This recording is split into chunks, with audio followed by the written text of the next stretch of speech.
نحمده ونصلي على رسوله الكريم اعوذ باللہ من الشیطان الرجیم بسم اللہ الرحمن الرحیم احل اللہ البیع وحرم الربا۔ اللہ رب العزت نے خرید و فروخت، کاروبار، تجارت کو جائز اور سود کو حرام قرار دیا ہے۔ کاروبار کی یا خرید و فروخت، اس کی ایک صورت تو یہ ہوتی ہے کہ کوئی شخص اپنی کوئی چیز دوسرے کو اس طرح بیچتا ہے کہ اس کی ملکیت، وہ عین چیز اس کے حوالے کر دی جاتی ہے اور اس کے عوض طے شدہ اور متعین قیمت وصول کر لی جاتی ہے۔ عام طور پر بیع یا خرید و فروخت کا یہ طریقہ چلتا ہے۔ اس کے ساتھ بیع کی ایک دوسری صورت ہے جس کو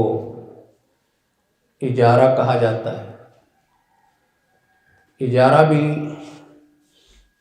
یہ بیع کی ہی ایک شکل ہے، جس کو ہمارے ہاں کرایہ داری یا کرائے کا لین دین، یا اس کے لیے لفظ رینٹ کا بھی استعمال ہوتا ہے۔ کوئی اپنی چیز کسی کو متعین قیمت پر یا کسی طے شدہ رقم کے عوض میں رینٹ پہ دیتا ہے۔ خواہ وہ کوئی شخص اپنی کوئی گاڑی دے یا اپنا کوئی مکان یا اس کی کوئی دکان ہو، وہ متعین رینٹ پر متعین مدت میں اس کے حوالے کی جاتی ہے۔ ایک عام بیع اور اجارہ، ان دونوں میں فرق یہ ہوتا ہے کہ اجارہ عام بیع میں اصل چیز ہی یعنی اس کی ملکیت مشتری کے حوالے کر دی جاتی ہے اور اس کی عوض میں قیمت وصول کر لی جاتی ہے، جبکہ کرائے پر دینے والا شخص، جس کو لیسر کہتے ہیں، کرائے پر دینے والا، مؤجر بھی کہا جاتا ہے، عربی میں اس کے لیے لفظ مؤجر استعمال ہوتا ہے۔ یہ اپنی چیز کسی کو اس طرح تو نہیں دیتا کہ اس کی ملکیت اس کے حوالے کر دے یا اس کی ملکیت اس کی طرف منتقل کر دے، بلکہ اس میں اس کی منفعت اس کے حوالے کی جاتی ہے۔ یعنی وہ چیز جو وہ کرائے پر دے رہا ہے، اس کی متعین منفعت کرایہ دار کے حوالے کی جاتی ہے، اس کی ملکیت میں دی جاتی ہے، یا اس کا حق استعمال اسے دے دیا جاتا ہے۔ اس لیے اجارہ کی یہ تعریف کی جاتی ہے کہ اجارہ ہی بیع منفعۃ معلومۃ باجر معلوم۔ اجارہ سے مراد ایک متعین منفعت کی بیع ہے۔ اجارہ ایک متعین منفعت کی بیع کو کہتے ہیں جو ایک طے شدہ یعنی عوض کے بدلے میں بیچی جاتی ہے۔ یعنی اس میں منفعت، یا دوسرے الفاظ میں کہہ لیں کہ کسی چیز کا حق استعمال، کسی چیز کا ایک متعین حق استعمال ایک متعین عوض کے بدلے کسی کے حوالے کر دیا جاتا ہے۔ یعنی حق استعمال کا دوسرے کو مالک بنا دیا جاتا ہے اور اس کا معاوضہ بھی متعین اور مقرر ہوتا ہے اور مدت بھی مقرر ہوتی ہے۔ یعنی کوئی شخص کہتا ہے کہ میں یہ چیز اتنی مدت تک اتنی قیمت کے بدلے میں یا فلاں متعین عوض کے بدلے میں اس کی منفعت یا اس کا ایک حق استعمال آپ کے حوالے کیا جاتا ہے۔ یہ اجارہ کی تعریف ہے۔ عام طور پر اسلامی فقہ کے اندر یہ تعریف کی جاتی ہے، یا بیع منفعت معلومۃ باجر معلوم، کہ کوئی شخص کسی چیز کی متعین منفعت یا اس کا حق استعمال ایک متعین عوض کے بدلے یا اجرت یا متعین کسی رقم کے بدلے بیچتا ہے۔ اس کا ذکر قرآن نے بھی کیا ہے اور حدیث کے اندر بھی آتا ہے۔ یہ اجارہ یعنی کوئی چیز کسی کو اجرت پر دینا۔ اجارہ جو ہے وہ دو طرح کا ہوتا ہے۔ ایک تو یہ ہے کہ کوئی شخص اپنی خدمت کسی کے حوالے کر دے، یہ بھی اجارہ کی ایک شکل ہے۔ کوئی شخص کسی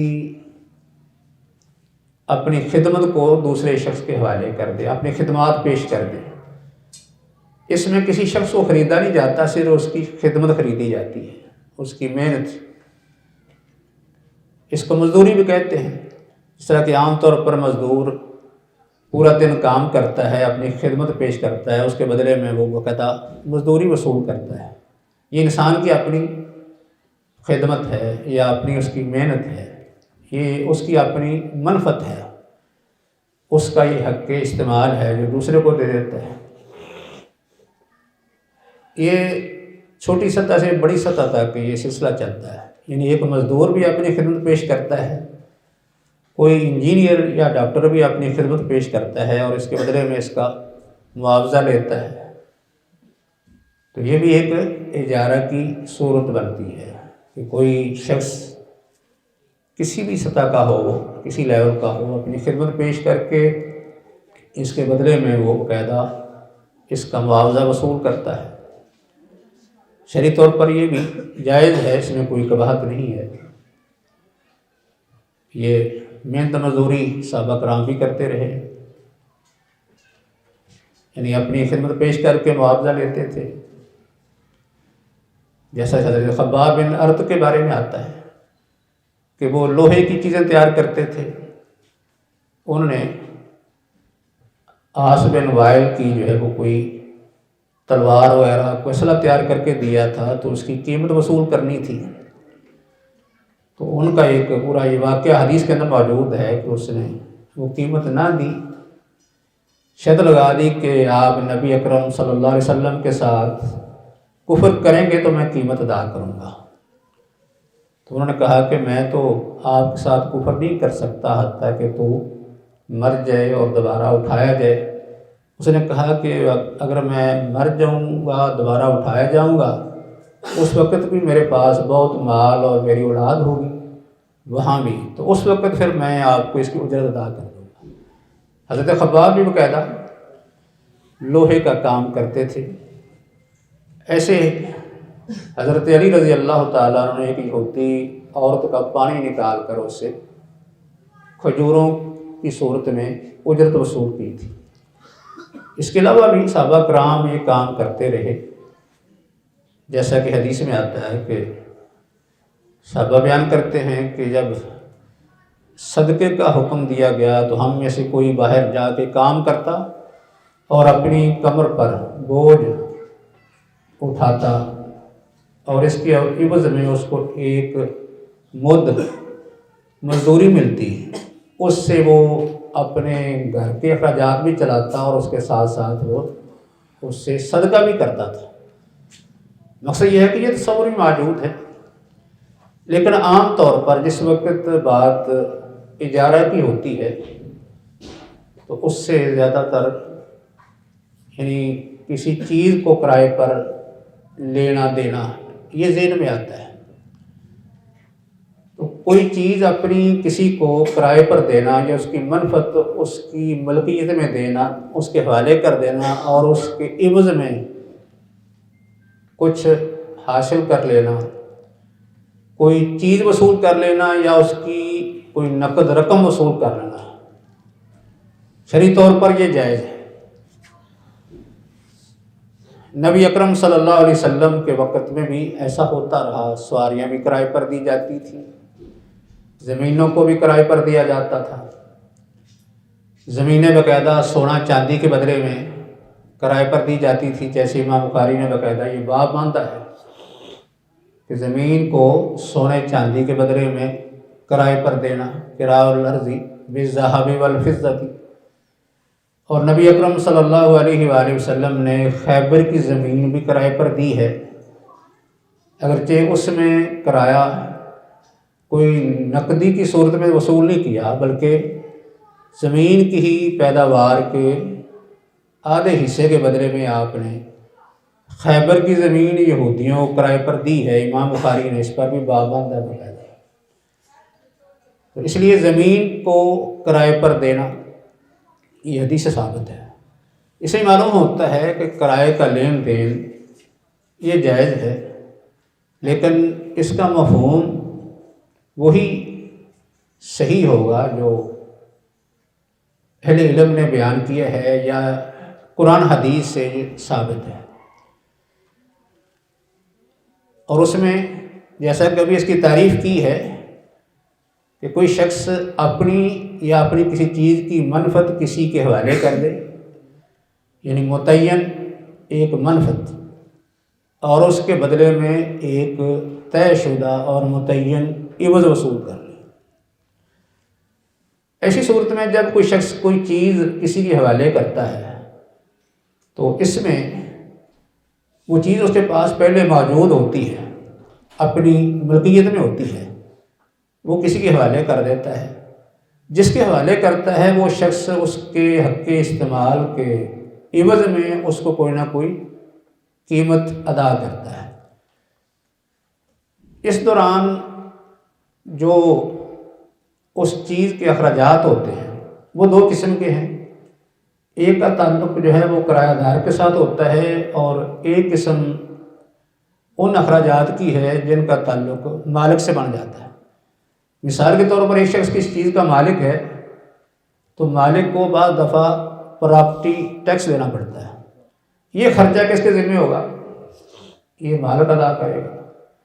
ایسے ہی خدا نخواستہ اگر یہ چیز جو ہے وہ کسی وجہ سے ضائع ہو جاتی ہے، اس کا نقصان ہو جاتا ہے، چیز کا نقصان ہو جائے، مثال کے طور پر کسی نے گاڑی کرائے پر لی ہے تو گاڑی کا ایکسیڈنٹ ہو سکتا ہے، یہ جو نقصان ہے یہ کس کے ذمہ ہوگا؟ یہ مالک کے ذمہ ہوتا ہے۔ اگر کسی کا مکان یا دکان سیلاب سے یا زیادہ بارش سے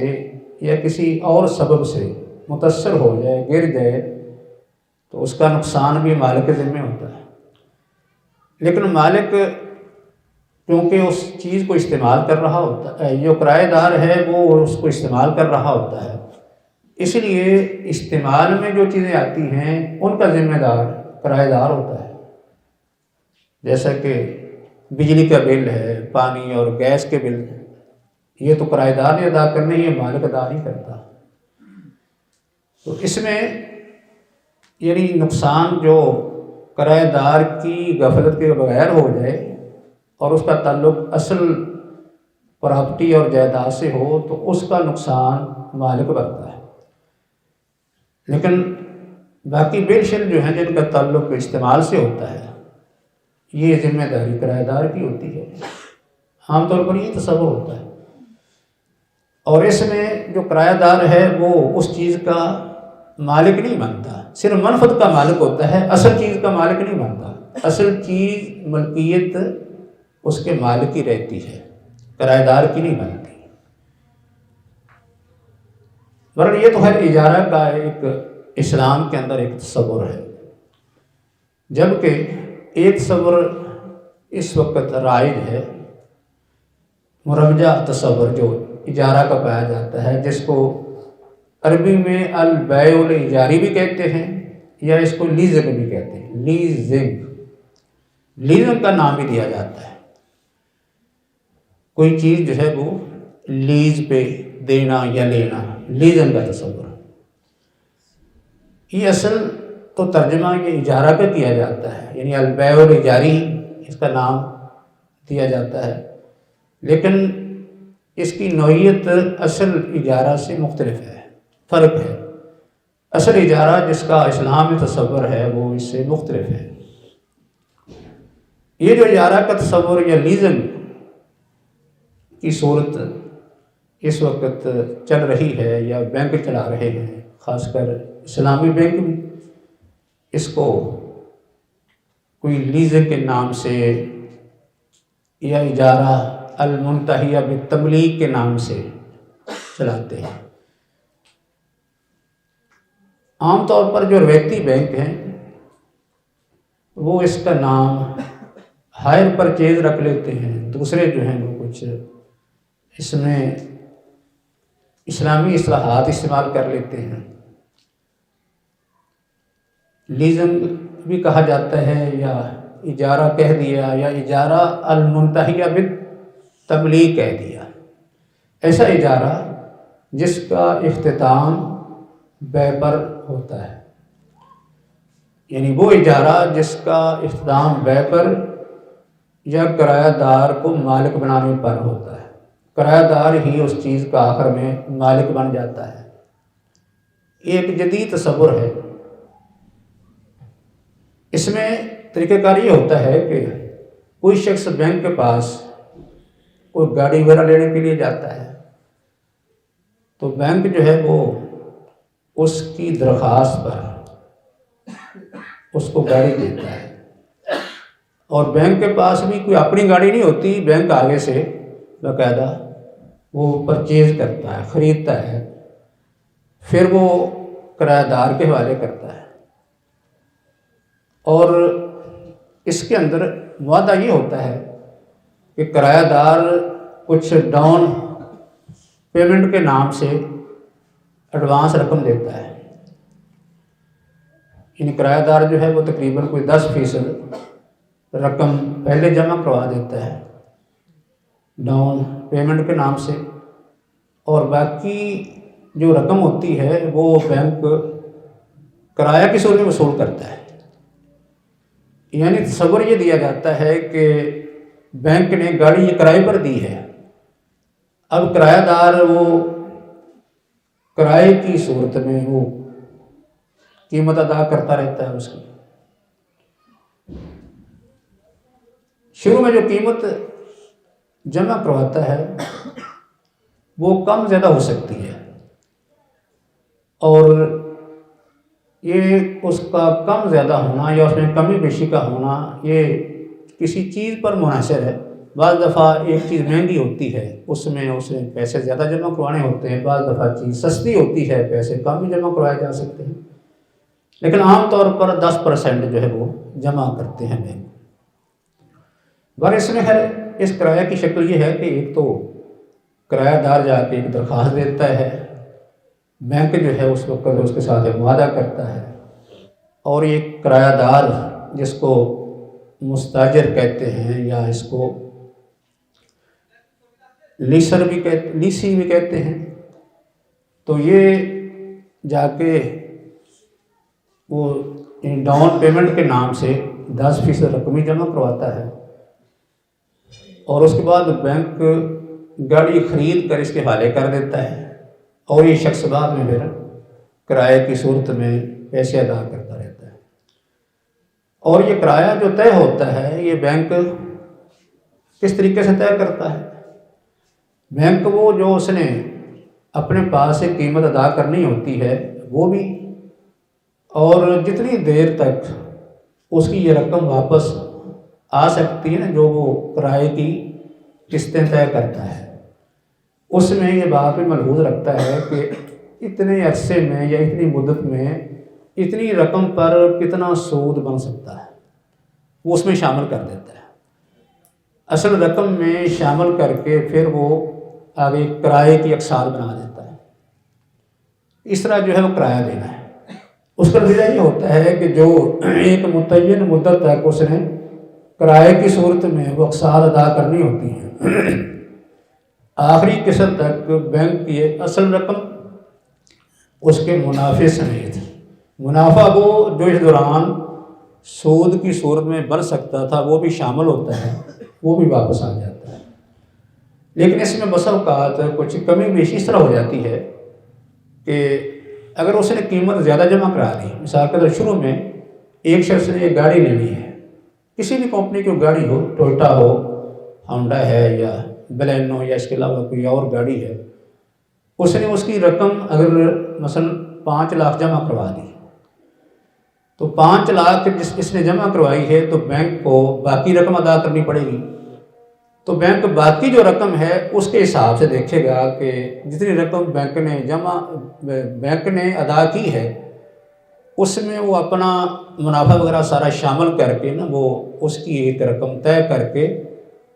تو کرائے کی صورت میں تقسیم کر دیتا ہے، اور یہ رقم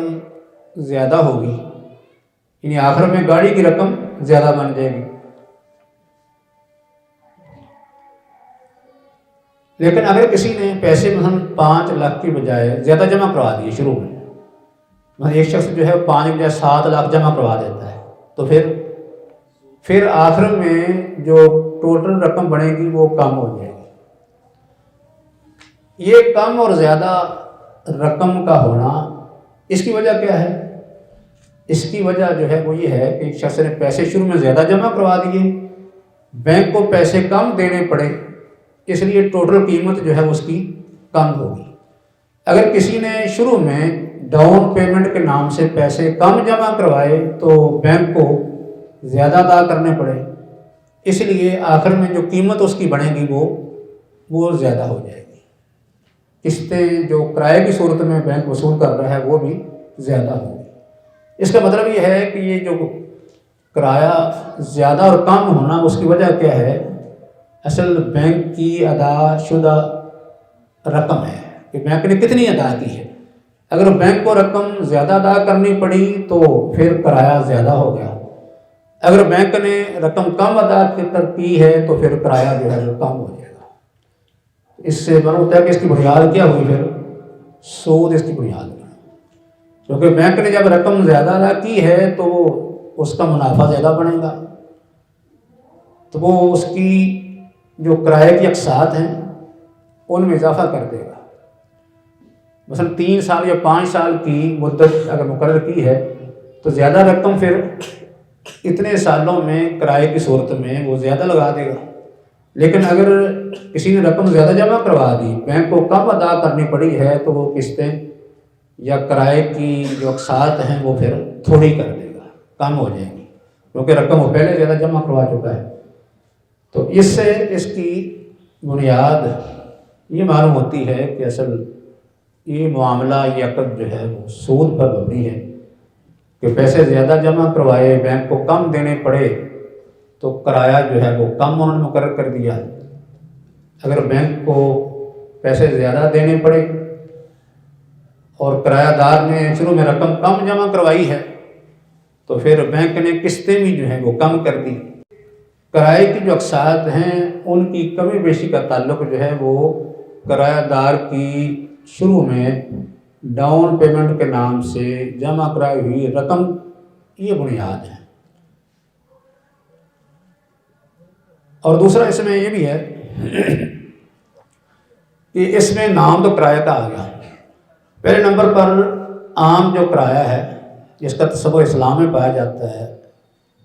اس میں اور اس لیزنگ کے تصور میں فرق کیا نکلا؟ کیونکہ عام طور پر کرایہ دار جو ہے باقاعدہ کوئی درخواست نہیں دیتا، اور درخواست کے بعد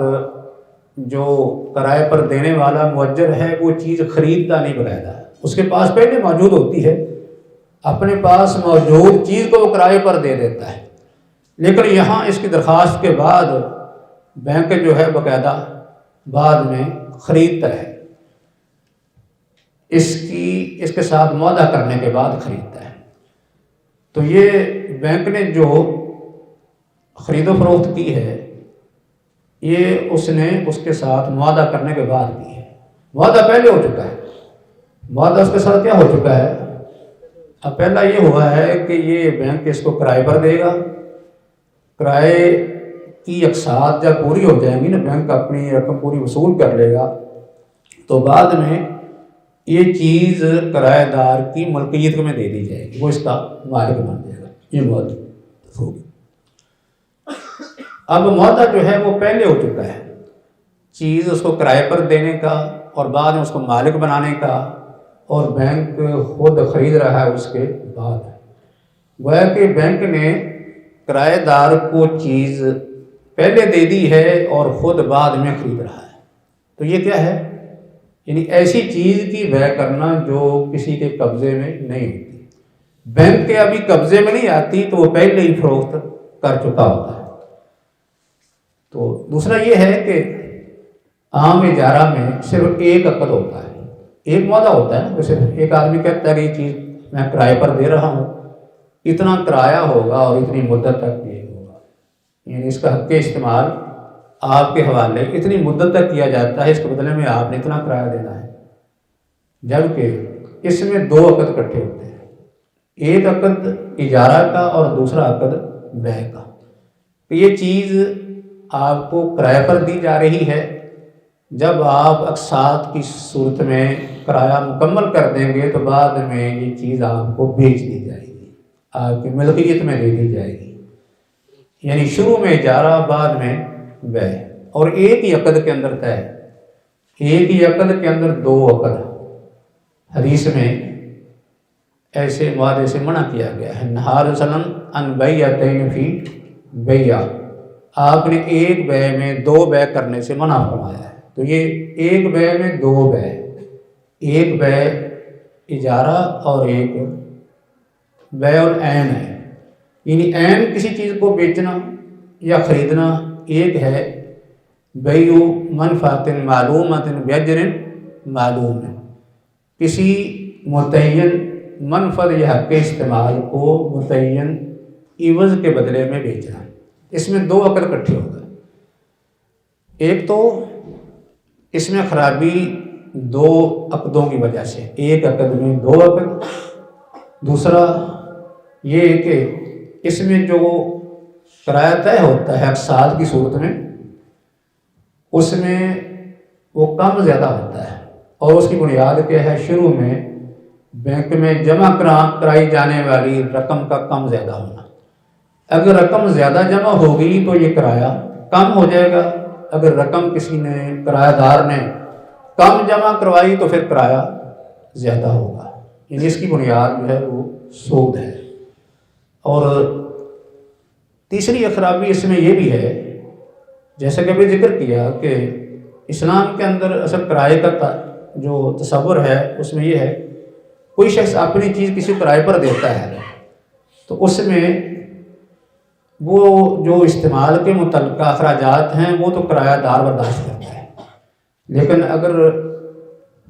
اس چیز کا جو کرائے پر دی گئی ہے کوئی نقصان ہو جاتا ہے اور اس میں کرایہ دار کا کوئی یعنی دخل نہیں ہوتا، مطلب ہوتا ہے اس کا اس میں کوئی قصور نہیں ہوتا، اس کی کوئی اس میں کوتاہی نہیں ہوتی، تو پھر اس کا نقصان جو ہے مالک کے ذمہ ہوتا ہے، مالک اس کا نقصان بھرتا ہے۔ لیکن یہاں کرائے کی صورت میں یہ جو کرایہ داری یا لیزنگ چلتی ہے، جس کو لیزنگ کا نام دیا گیا ہے، اس میں بینک نے گاڑی تو کرایہ دار کے حوالے کر دی اور کہہ دیا کہ یہ آپ کرائے پر چلا رہے ہیں، لیکن اگر اس طرح نقصان ہو جائے تو اس کا ضامن کون ہوگا؟ نقصان کا ضامن اصل بینک ہونا چاہیے، لیکن بینک نہیں ہوتا، اس میں نقصان کا ضامن وہ کرایہ دار ہوتا ہے۔ اس دوران نقصان کا ضامن جو ہے وہ کرایہ دار ہوگا، بینک نہیں ہوگا۔ جبکہ اصول کرائے کا کیا ہے کہ اگر کرایہ کوئی چیز کسی نے کرائے پر دی ہے تو اس دوران کرائے کی مدت کے دوران نقصان ہو جائے تو وہ نقصان مالک کا ہوتا ہے، کرایہ دار کا نہیں ہوتا۔ لیکن یہاں بینک جو ہے وہ کرایہ دار کے ذمہ ہی نقصان ڈال دیتا ہے، خود اس کو برداشت نہیں کرتا۔ دوسرا، جبکہ ایک صورت یہ ہوتی ہے کہ جب کوئی شخص کرایہ پر کوئی چیز دیتا ہے، اصل ملکیت تو منتقل نہیں ہوتی، ملکیت تو ہر مالک کے پاس رہتی ہے۔ اگر ملکیت مالک کے پاس ہے تو کرائے اس کو جو نقصان ہوا ہے چیز کو، اس کی ذمہ داری بھی ہر مالک کی ہونی چاہیے۔ یہ تو نہیں کہ ملکیت تو مالک کے پاس رہے، لیکن اس کا نقصان جو ہے وہ کرایہ دار پر ڈالنا چاہیے۔ پر اس لحاظ سے یہ جو ہے وہ طریقہ کار جو عام طور پر لیزنگ کے نام سے چلتا ہے، یہ صحیح نہیں ہے۔ اگر کوئی شخص جو ہے وہ ایسا کوئی معاملہ کر لیتا ہے، یعنی کسی نے لیزنگ پر کوئی چیز لے لی، تو اس میں کیونکہ دو عقد ہوتے ہیں نا، کہ شروع میں اجارہ اور بعد میں وہ اس کے حوالے کر دی جاتی ہے۔ بعض لوگوں نے اس کو یہ بھی کہا ہے کہ یہ قسطوں کی بیع کی طرح ہے، ان سب میں یہ قسطیں ہیں، جیسے قسطوں پر کوئی چیز لینا جائز ہے، اسی طرح یہ بھی قسطوں کی طرح ہی ہے، قسطوں کے کاروبار کے مشابہ ہے، لہذا اس میں کوئی حرج نہیں۔ لیکن قسطوں میں بیع کرنے میں تو کوئی حرج نہیں، خرید و فروخت قسطوں پر ہو سکتی ہے، لیکن اس میں قسطوں کا تصور جیسے ہم نے اس سے پہلے پڑھا ہے وہ کیا ہے کہ ایک شخص کوئی چیز بیچتا ہے، وہ چیز جو ہے وہ کسی کے جس کو بیچتا ہے اس کے حوالے کر دیتا ہے، قیمت بھی طے ہو جاتی ہے، اس میں صرف قیمت کی ادائیگی جو ہے وہ مؤخر کر دی جاتی ہے، قیمت کی ادائیگی بعد میں کی جاتی ہے اور اس کے لیے کوئی مدت متعین کر لی جاتی ہے، خواہ وہ ایک ہی دفعہ ادائیگی کی مدت کوئی متعین کر لے یا سال کی صورت میں، دو ہی ہوں گے۔ ایک آدمی کسی سے ادھار لیتا ہے، وہ چیز تو فوری وصول کر لیتا ہے، لیکن اس کی قیمت وہ بعد میں دیتا ہے، مثلا وہ کہے کہ میں نے اس کی قیمت 1 ماہ 2 ماہ یا 3 ماہ یا 6 ماہ کے بعد ادا کرنی ہے، یا 1 سال کے بعد ادا کروں گا، ایک ہی دفعہ یکمشت ادا کر دوں گا، یہ بھی صورت ٹھیک ہے۔ دوسری صورت یہ ہے قسطوں میں اس کو تقسیم کر لے کہ میں اس کی قیمت ادا قسطوں میں کروں گا، ہر مہینے اتنی قسط یا 2 ماہ یا 3 ماہ کے بعد اتنی قسط ادا کر کے اس کی پوری رقم میں ادا کر دوں گا۔ لیکن اس میں یہ ہوتا ہے کہ قسطوں پر چیز لینے والا اس چیز کا مالک بن جاتا ہے شرعی طور پر۔ کوئی آدمی کسی کو ادھار بیچتا ہے تو اس کو اس کا مالک بنا دیتا ہے، اس کے بعد اس کا اس میں مکمل تصرف ہوتا ہے، قبضہ ہوتا ہے، وہ اس کا مکمل مالک بن جاتا ہے۔ جیسے آپ بازار میں جاتے ہیں تو آپ ادھار چیز لے کے آتے ہیں نا، تو آپ نے کسی دکاندار سے چیز ادھار لے لی، تو وہاں سے چیز لے کے آپ نکل پڑتے ہیں تو چیز آپ کی ملکیت میں ہوگی، آپ اس کے مالک بن گئے، آپ جس طرح چاہیں اس میں تصرف کر سکتے ہیں، آپ کو اس کا حق ہے، چیز کے مالک آپ بن گئے ہیں، آپ نے قیمت بعد میں ادا کرنی ہے۔ تو اس میں لیکن یہ جو اجارہ ہے جس کی بات ہم کر رہے ہیں، یہ جس کو لیزنگ کہتے ہیں، اس میں یہ ہوتا ہے کہ اگر قسطیں اس کو کہیں نا کہ یہ قسطوں کی صورت ہے، تو پھر وہ گاڑی جو کرائے پر دی ہے وہ چاہیے کہ کرایہ دار کی ملکیت میں دے دی جائے، وہ اس کا مکمل مالک بن جائے، باقی رقم اس سے اقساط کی صورت میں وصول ہوتی رہے، لیکن ایسا نہیں ہوتا۔ اس لیے قسطوں کے ساتھ اس کی مشابہت نہیں ہے، کیونکہ قسطوں میں چیز جو خریدار ہوتا ہے اس کی ملکیت میں چلی جاتی ہے، لیکن یہاں تو یہ گاڑی وغیرہ جو ہے یہ بینک کی ملکیت میں رہی ہے، کرایہ دار کی ملکیت میں گئی نہیں، بینک نے ملکیت اپنی رکھی ہے، لیکن نقصان کی صورت میں ذمہ دار کرایہ دار کو ٹھہرایا ہے، جبکہ کرایہ دار جو ہے وہ تو ذمہ دار پھر ہی بنے گا نا کہ اس کی ملکیت میں وہ چیز دے دی جاتی اور اس میں مکمل اس کو تصرف کا حق کا حاصل ہوتا، اس لیے قسط کے ساتھ بھی اس کی مشابہت نہیں بنتی۔ یعنی ایک فرق تو یہ ہے کہ قسط کی صورت میں یا اقساط پر کوئی چیز خریدنے کی صورت میں وہ چیز خریدنے والے کی ملکیت میں چلی جاتی ہے، مشتری اس کا مالک بن جاتا ہے، تصرف کا مکمل حق رکھتا ہے، صرف قیمت بعد میں ادا کرنی ہے۔ لیکن یہاں لیزنگ میں ایسا نہیں ہوتا، لیزنگ میں وہ چیز بینک کی ملکیت رہتی ہے، کرایہ دار کی ملکیت نہیں بنتی۔ دوسرا اقساط کا اور لیزنگ کا فرق یہ بھی ہے کہ اقساط میں صرف ایک معاہدہ ہوتا ہے، اقساط میں ایک ہی معاہدہ ہے نا، ایک چیز کس بینک مثلا خریدتا ہے یا کوئی بینک جو ہے وہ بیچتا ہے یا کوئی اور شخص سے بیچتا ہے، تو مشتری یا خریدار وہ چیز کا مالک بن جاتا ہے، اس کو وصول کر لیتا ہے، اس میں وہ تصرف کا مکمل حق رکھتا ہے، اس نے قیمت قسطوں میں ادا کرنی ہوتی، بس ایک ہی معاہدہ، دوسرا معاہدہ نہیں ہوتا۔ لیکن لیزم کے اندر دو قسم کے معاہدے ہیں، پہلا معاہدہ ہے کرائے کا، اجارہ کا، اور دوسرا اس کے ساتھ مل جاتا ہے بیع کا۔ مطلب یہ ہوتا ہے کہ معاہدہ شروع اجارہ کے نام سے ہوا ہے لیکن اس کا اختتام بیع کے نام سے ہوا ہے۔ ایک ہی عقد میں یہ دو عقد بن جاتے ہیں، کیونکہ اس میں عام بینکوں کے اندر یہی طے ہوتا ہے کہ یہ چیز جو آدمی کرائے پر لے رہا ہے، کرایہ دار ہے، مثلا گاڑی اس نے کرائے پر لی ہے تو گاڑی استعمال کرتا رہے گا اور اس کا کرایہ دیتا رہے گا، اقساط میں جیسے طے ہے اس کے مطابق وہ کرایہ دیتا رہے گا۔ جب وہ یہ کرائے کی صورت میں یا کرائے کی اقساط کی صورت میں اس کی مکمل رقم یعنی اصل رقم منافع سمیت جو بینک نے منافع کوئی طے کر کے اس قیمت میں شامل کر دیا وہ ادا کر لے گا، اس کے بعد یہ مالک بن جائے گا، اس کو مالک بنا دیا جائے گا۔ یعنی یہ تملیک کا عقد بھی اس کے اندر ہی شامل ہوتا ہے کہ شروع میں اجارہ اور آخر میں تملیک، اس کو ہائر پرچیز بھی کہا جاتا ہے۔ لیکن دوسرے جو اسلامی بینک ہیں انہوں نے کچھ اس میں تبدیلی کی ہے، وہ کہتے ہیں کہ ہم ایک ہی عقد میں شروع میں ایسا نہیں کرتے، ایک عقد میں دو عقد نہیں کرتے، بلکہ ہم تو صرف وعدہ کرتے ہیں یا یہ ہے کہ ہم ہبہ کرتے ہیں۔ مطلب یہ ہے کہ ایک شخص نے کرائے پر ایک گاڑی لی ہے تو جب اس نے اس کی قیمت مکمل ادا کر دی کرائے کی صورت میں، بعد میں اس کو گاڑی ہبہ کر دی، یہ ہبہ کا یعنی ہبہ کر دی۔ لیکن ہبہ کب ہوگا؟ جب اس کی مکمل رقم یہ ادا کر دے گا۔ ہبہ جو ہے معلق ہو گیا نا، ہبہ معلق ہو گیا کہ جب مکمل رقم ادا کر دے گا تو پھر یہ گاڑی اس کو ہبہ کر دی جائے گی۔ ہبہ کا معاہدہ وہ تو پھر بھی ٹھیک نہیں، کیونکہ یہ معاہدہ معلق ہے۔ ہبہ کا معاہدہ معلق یہ بھی جائز نہیں۔ اگر وعدہ ہو تو وعدہ بھی ٹھیک نہیں ہے کہ وعدہ کرنا، اور وعدہ بھی ایسا جو لازمی ہو جائے۔ یہ وعدہ جو ہے وہ کوئی ایسا نہیں ہے کہ پورا ہو جائے تو ٹھیک ہے، نہ ہو جائے تو کوئی حرج نہیں۔ بینک نے اگر وعدہ کیا ہے کہ جب کرایہ دار نے مکمل اقساط ادا کر دی تو پھر یہ گاڑی ہبہ کرنے کا وعدہ ہے، تو یہ وعدہ جو ہے یہ ایسا ہے کہ پھر بینک پر یہ لازم ہو جاتا ہے، وہ اس کا پابند ہوتا ہے کہ وہ اس کو ہبہ کرے۔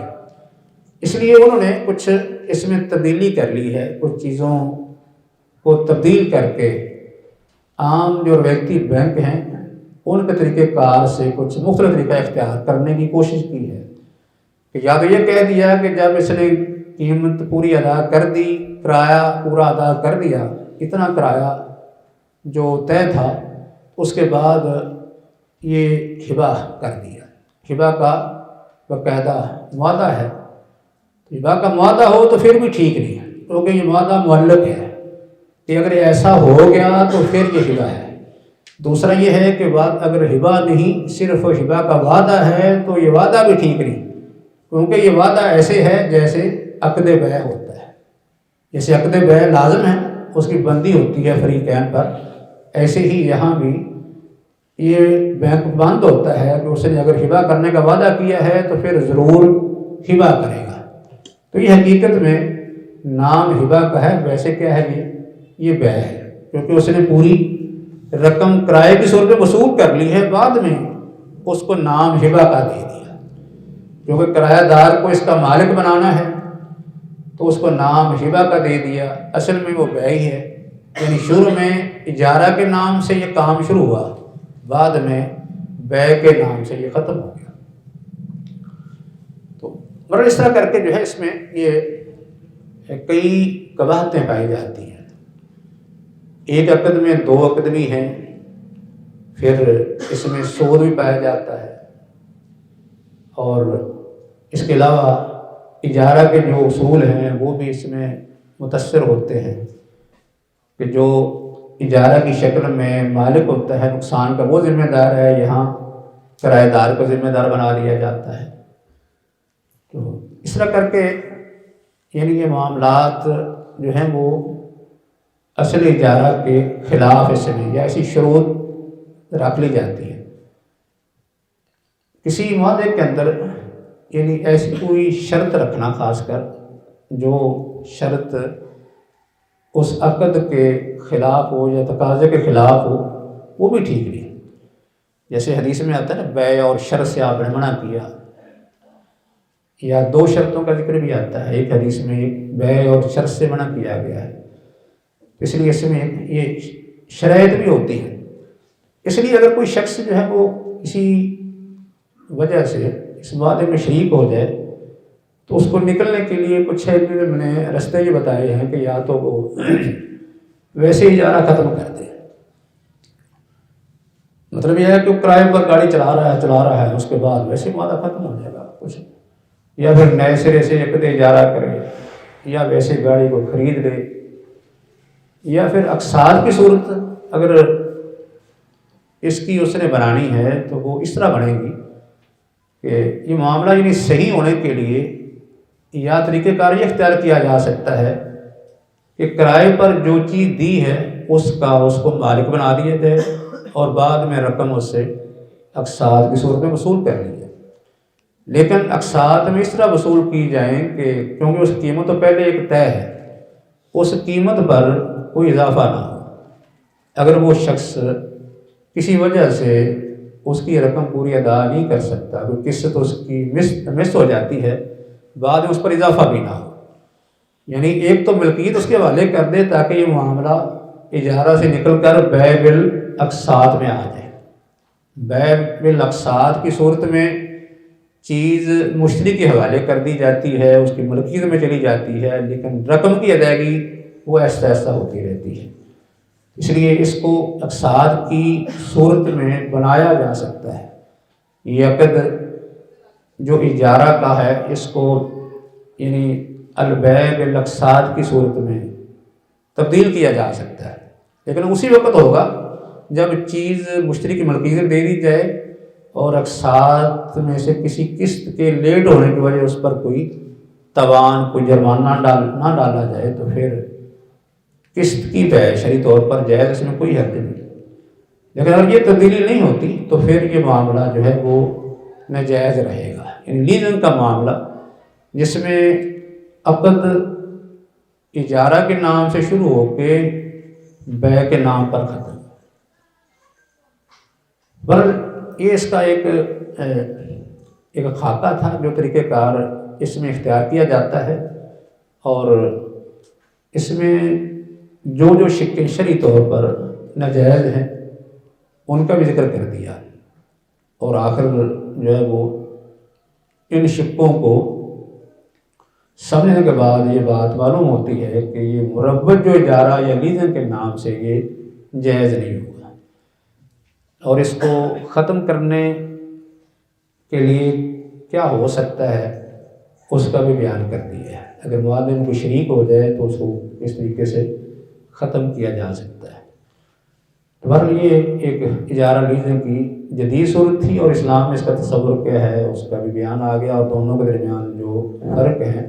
وہ بھی واضح ہو چکے ہیں تاکہ صحیح اور غلط کے درمیان آسانی سے فرق سمجھا جائے، کیا جا سکے، جائز ناجائز کے درمیان فرق کر کے معاملات کو جو ہے وہ صحیح اور ان کی اصلاح کی جا سکے۔ وما علینا الا البلاغ۔ زندگی شعور سے، الحکمہ انٹرنیشنل۔